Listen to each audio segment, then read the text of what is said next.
It's super crazy for me to think that a lot of people aren't succeeding just because they haven't tried or haven't wanted to. All you gotta do is get on Eventbrite, get on Facebook, check events, go to networking events, and talk to people about the things that you can help them with, and then they'll talk about the things that they can help you with. I mean, the stuff's simple, man. All y'all gotta do is get out here and do it. All right, take a camera everywhere and go do it. All right, bye.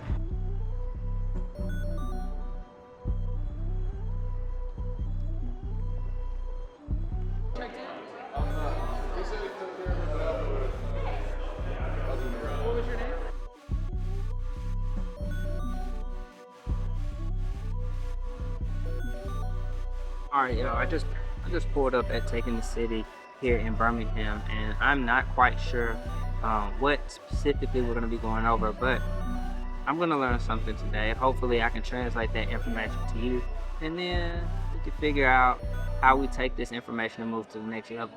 Most times when people go to events, they don't take the information and then apply the information. Let's start applying the information necessary in order to do the things that we got to do. I'll see y'all after the event. Check out this B-roll, by the way. Hey!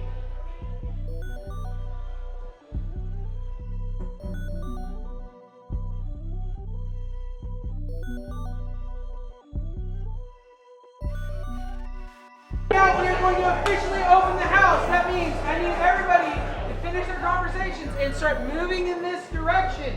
We will start promptly at 6:40 Apple time. Thank you so much. Go Blazers! You know better. I appreciate each and every one of you. I am going to bring a couple of people on stage and help make this happen. First of all, Matt McKenzie from Alloy Digital is going to tell you a little about his business. Matt, come on up. I think everybody here knows Chase. Probably, right? Everyone here knows Chase. Sure.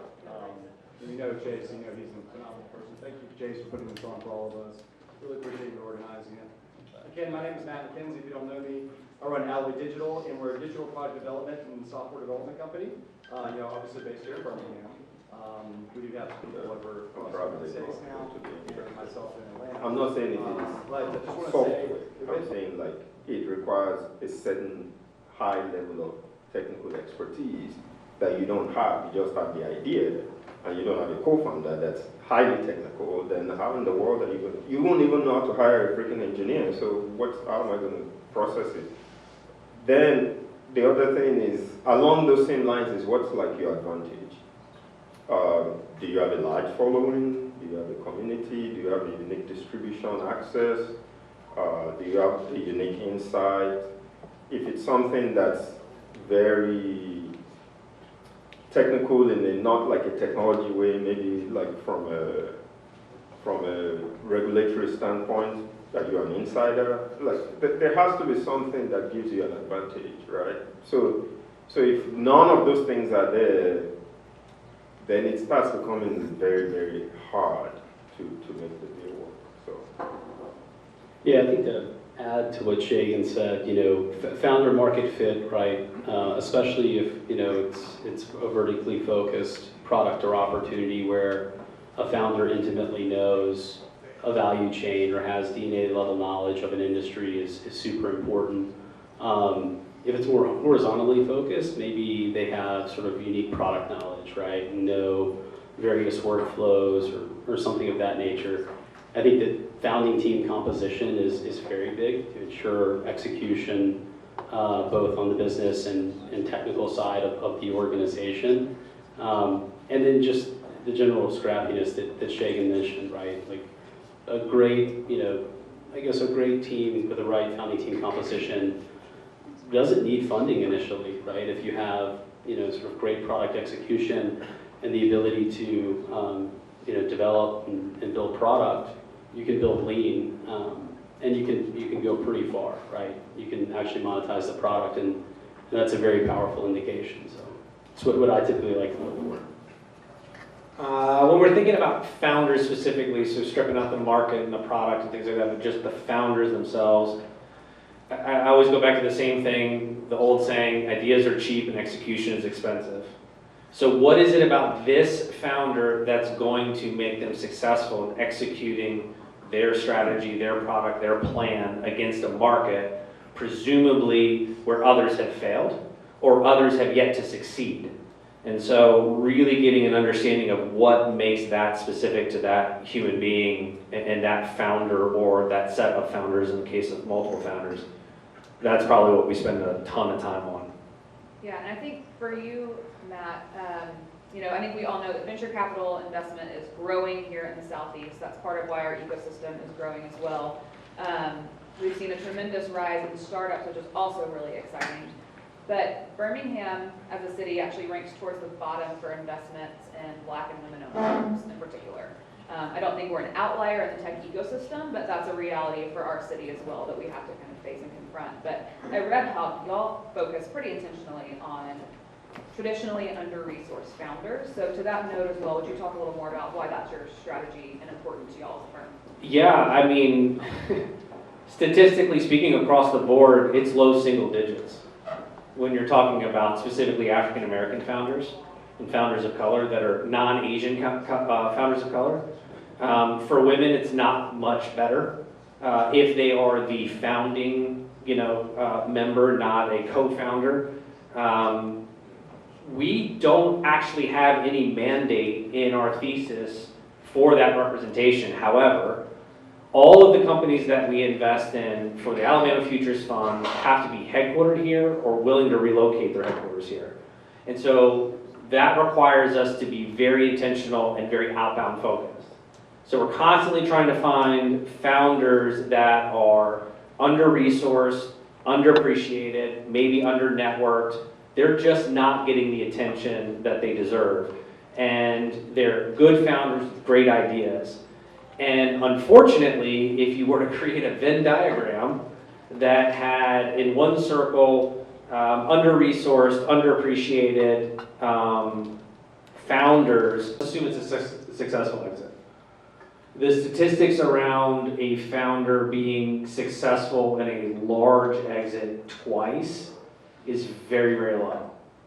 For it to be 3 times is low single digits percentage of likelihood. I mean, if you really look at the math of it, and what I have seen for founders that have had an exit, one of the very first things that a lot of them do, if they have the financial security to do it, is do that thing for some period of time where money doesn't have to be the reason you're doing it, right? So my co-founder and business partner, Mickey, founded U-Ship in Austin. He had a secondary exit. He still has a piece of the company. It's still doing very well. But he took a secondary exit, and the very first thing that he did was he joined Teach for America and started teaching in Sumter County and did that for a year. And that was something that he felt very strongly about. And to Shagan's point, it was a way for him to take a step back, kind of regroup, and at the same time do something that he was really passionate about and that he was afforded the opportunity to do. Yeah, I, with sort of clear line of sight, and as I was building Symbio, before Symbio, I joined the direct consumer pharmacy in New York pre-formation. A former hedge fund manager that I know asked me to build a business with him, and it was vastly different from my experience to when we were building Symbio, which was like quasi-bootstrapped. All right, cool. So taking the city of Birmingham, these are a couple of notes that I got. Building, developing, and funding businesses, especially around tech. Tech and the business structure and the necessity of it. A lot of people kind of negate the fact that tech is very important, and especially in this day and age. And if you don't have tech and you don't know how to operate it, or have somebody to operate it for you, you will be probably losing in your market. So don't let yourself lose in your market because you don't have your tech in the right order or have somebody in the place to run your tech. Other than that, I'll see y'all tomorrow. We got another event to hit in the morning. So, see you then. Yeah, you got to. How y'all doing? Y'all want to sign in? Yeah, man, sign in, bro. Please and thank you. Yeah, sign in, dude. Yeah, we following you. You the y'all doing such a beautiful job. Hey, how are y'all? Great. We're long. and have shrimp juice running out of the Right. I like my food too. I gotta get you a drink. It's always the awkward moments that count. Hey, what up, Mr. Anderson? What's going on? Glad to be here today. I don't want to talk about it. Good. We at the doing business with Max Transit, so we finna lock in these government contracts, these city contracts. Let me tell you how to get these contracts. Meanwhile, let's have a good time. Let's meet somebody, and I'll tell y'all all about it later on. To construction companies, to program management companies, we are looking for the whole gamut. And so if you know someone who's not here today, and you know that they offer any kind of service that we may benefit from based on your discussions today and what you may hear in Airport Authority. So with that being said, I maintain all leases. I negotiate all aspects of partnership with the airport. So with so how you all benefit from that? With all that money coming down, DOT has DBE goals and aspirational goals of those projects. So we're helping out with certification because for Pride to get credit for you guys, they want you to be certified in good standing. So stop by our table. We have the pamphlets here that help you out with certification and how to get certified and different ways that you can fit in with all this money that's coming down. That are available to you to make sure that you have the information on the opportunity that's available for you in your business. Two, the reason why you should go through the DBE certification process or any certification process is for one thing, revenue growth. If you want to increase your revenue, you need to get these certifications because these opportunities, these bidding, these contracts are to help you as a small business scale and grow. So instead of trying to just do B2C work, you're able to do B2B, and these are higher paying opportunities for you in your business. So get these certifications, talk to the people, go through the process. It's a lot of work. It's not easy. Nobody's going to award you $1 million contract and you don't have to go through put in a little sweat equity. It's a process.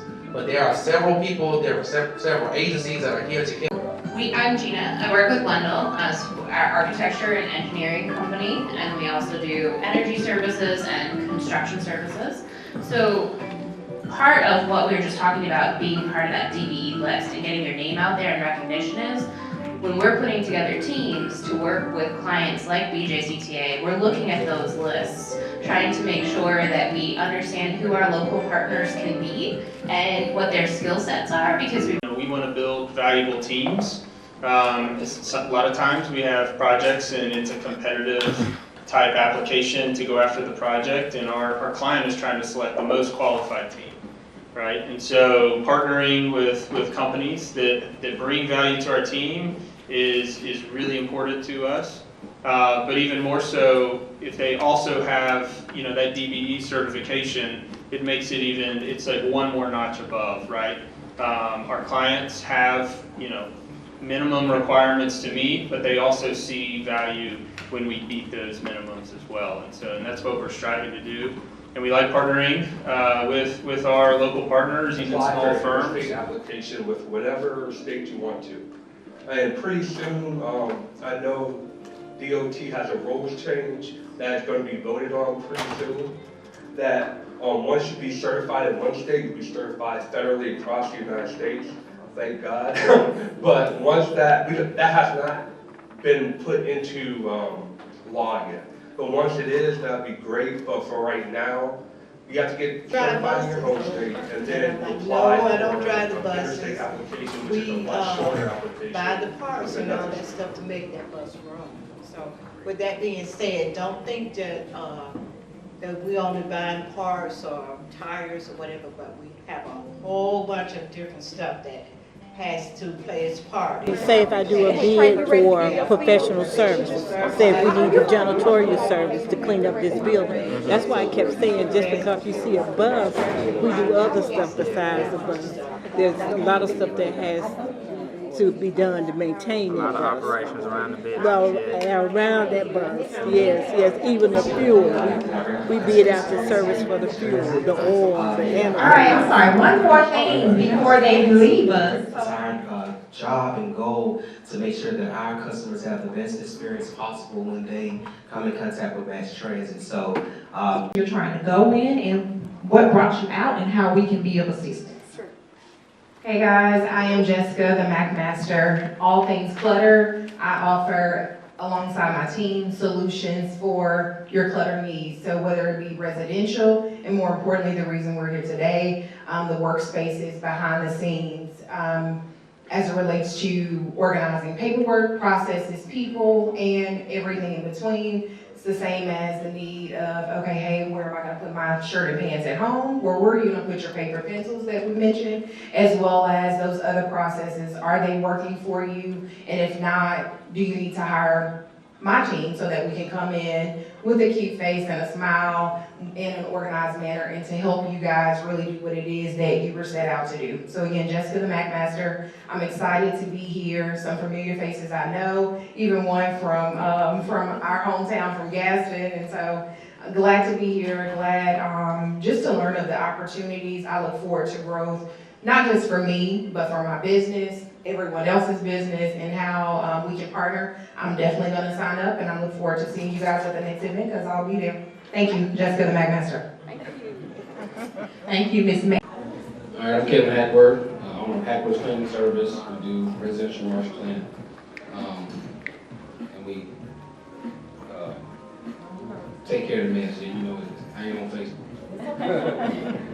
But the event at the airport, I think about it all the time. It was a great event. I lost my binder, that's why I'm not talking to you now. But it was an awesome event. I hope they have another one this year. Oh, yeah. Okay, so I ain't gotta keep hoping. But yeah, it's a great event. They're very informative. They put everything on the screen and walk you through it step by step, like she said. And they give out the information so that you can reach out to them if you have any questions. I am the owner of I Am Devoted LLC. What we do is we teach people how to steward things well. I also own a juice brand called Healthy Perspective. I partner with Mr. Ryan Allen. He's over there eating, but he has an organization called Built for the Wild, and we do mentoring and training young kids how to steward things well. All right, okay. Mentoring, and how old are the people you work with? So typically from the age of 15 up to about 20. Okay, is that a good age range for people who may be looking for a career as operators? 20, around 20? Okay, so, you know, somebody want to get a CDL, you may want to send them. Ms. Lacey, you got some cards for this young gentleman? Yes. All right, so he mentioned a name over here, so I'm going to move over here to this table. Hello, how y'all doing today? I'm so glad to You like have that? you Save here. my spot. See your lovely faces. Will you please, both of you, introduce yourselves, tell us about your business, tell us what brought you here today, what you're hoping to get out of this, and your thoughts. I'll start with you. Hey guys, how you doing? I'm Tyler Anderson. I have a mentoring and also a young adult ministry called 515. So what I do, we do these three things. We recharge, we equip, and we also ignite people. So young adults from the ages of 21 to 35, we get them in a safe place, a great environment to ask questions that they really want to ask, that they haven't asked before. And then also just get them to a safe place where they can just chill and just hang out, all that great stuff, but also encourage them with the word of God, no matter what that looks like. And then I just send them out. My slang, my segment or phrase I say is just be salt and be light. That's what y'all call me. So that's what I do. Then also I do work with this young man to my right as well, with Built for the Wild Incorporated. So I'm gonna pass the mic to him, and he's gonna deliver it. Good evening, everyone. Everybody doing all right? Good. Well, hey, man, my name is Ryan Allen. I have two businesses. One, of course, is a business that's with web design. It's called Wild Media Company. We do web design and social media. We actually work with Braxton Holly and his company and doing a lot of things. We also have a nonprofit organization called Built for the Wild Association, where we do events for underserved students in Birmingham, Alabama, while also doing some mentoring for young African-American men here in the Birmingham area, focusing on high schools, but also young adults. And we get to do those things. One of the things that I wanted to get out of this is really connecting with you guys. We have a lot of young men that need jobs. We have a lot of young men that need to be exposed to these kind of environments. So one of the things that we're trying to do is that when we come in here is be able to look and see, oh man, these are all the things that are going on. These are the things that these young men need to be connected to. And then as well, of course, anybody who needs any kind of web design or anything along those lines, our company will be more than welcome to be able to help you. And then I would love to continue to get to meet all of you as we socialize and as we build relationships. So that's my hope. The people, and tell us what you have going on and how we can be of assistance to you today. Keisha. Hi everyone, I am LaVey Darby with Darby Price Global Solutions, where we charge you up and we gonna light you up as well. Well, within our company, we're a globalist. I'm a globalist. I'm the owner, but I'm a globalist, so I changed my title to the globalist. So we have many connections, domestic and international. So my partner's now over in London. I'm sad, but I'm still over here. So, however, with our company, we have different divisions. On our operational side, we have our business consultant, staffing, construction, real estate, and transportation, and we do events. On our manufacturing side, we are the direct manufacturers for EV charging stations, jump start batteries, rechargeable locks, LED lights, where we light you up. To getting our minority businesses ready.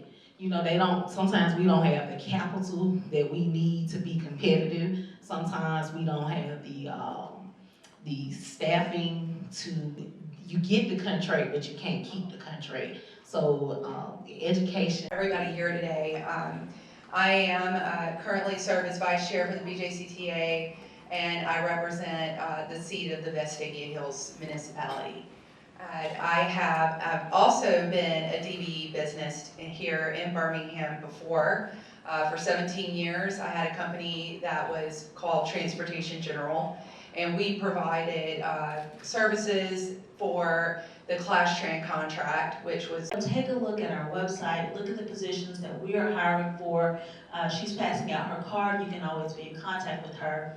But that is a very important part of our business, is having staff here that really care about our vision, the vision of Director Shaw, and moving us forward. So please. Smiles. It's a video though. Oh, it is? Yes. Oh, hello. Thank you. If you did right, it's so much easier to keep up with. But we'll talk. Okay. Hi, Hey. I'm leaving from the Max DB Transit Authority. You all should have came. You missed an awesome event. This is LaVey Darby, the globalist of Darby Price Global Solutions. See you next time. All right, look, we at Max Transit, the BJCTA. Hey, they say that so bad. They be saying the BJCTA. We say from Talladega. I cheer in Talladega Central. They like TCC just like their voice was so deep when they cheered. Oh wow. I know where. Look, we just connected and did some business with these good people. This is Tyler, you know, be soft, be light, and then we got the Mac Master. Hey guys. So look, you need to start getting your business right, cause if your business ain't right, you ain't gonna be right.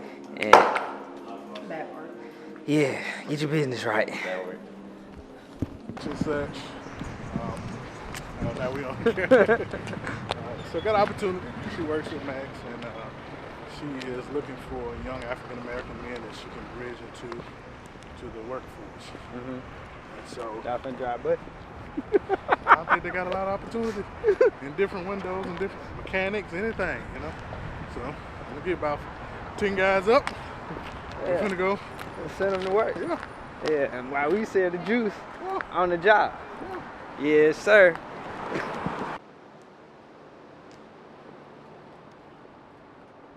What Ryan at? There you go right there.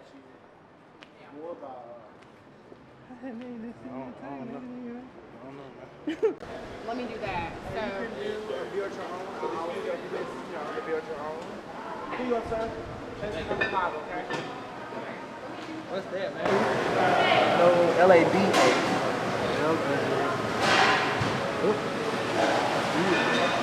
This is called Nick. I am. This is called Tyler Anderson. That's Ryan. Ryan outside talking to somebody. We don't know who he talking to. My man meeting a stranger. There you go. Ryan is outside talking to some man. We don't know him. Alright, so today is adjourned. We've done everything we need to do. We're about to leave Kava. Tyler, he posting. Ryan, he posting. I don't know what Antoine doing. Magmaster, she always working. Alright, we'll see y'all tomorrow at the next event. Bye.